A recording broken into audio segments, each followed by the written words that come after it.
Pirang turog na sana mga kapuso, maribay nakitanin kalendaryo sa pagsabat kan bagong taon. Asin saro sa mga tradisyon kan mga Pilipino, iyuan pagpaparibok. Katakot kay ni presyo kan manibaybang klase nin turotot asin iba pang alternatibong pamparibok, arabon ta sa report na ini. Makalis magsimba, nagdiretso na sa kasentruhan ni Naga ang pamilya ni Helbert Pascua. Binakalan niya kaya nin turotot ang sa iyang aki para sa pagsabat kan bagong taon. Para sa iya, mas marhay asin salbado ining gamiton kumparar sa paputok. Mga bata pa to sir eh.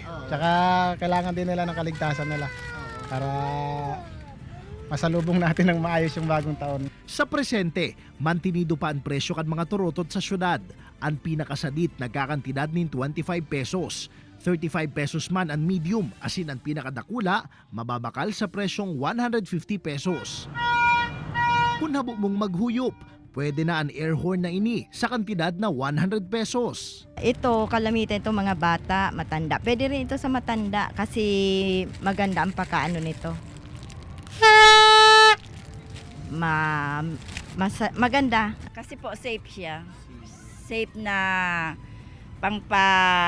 wala ng malas. Pantaboy. Para sa kadaklan, mas marhay talagang sabaton ang bagong taon nin kumpleto ang mga muro asin ang iba pang parte kan lawas. Kun kaya ang padre de pamilya na si Francisco, kakaiba man ang diskarte.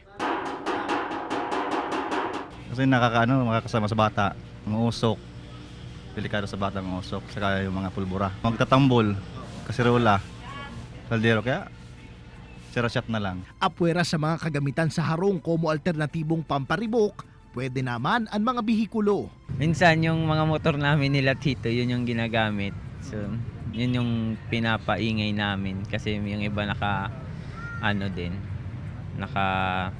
malakas din yung tambutso kaya yun din minsan ginagamit namin. Kanakalisa ng Pasko, igwang nairehistrong 4 na fireworks-related injuries ang DOH Bicol. Kun kayaan paurutrong pangapudan kanahensya, daiman maraot na magparibok, alagad hasta sa pupwede, likaya na sanaan paggamit nin paputok. Kaibanan si Jovel Ubiso, Jesse Cruzat, Balitang Bicolandia.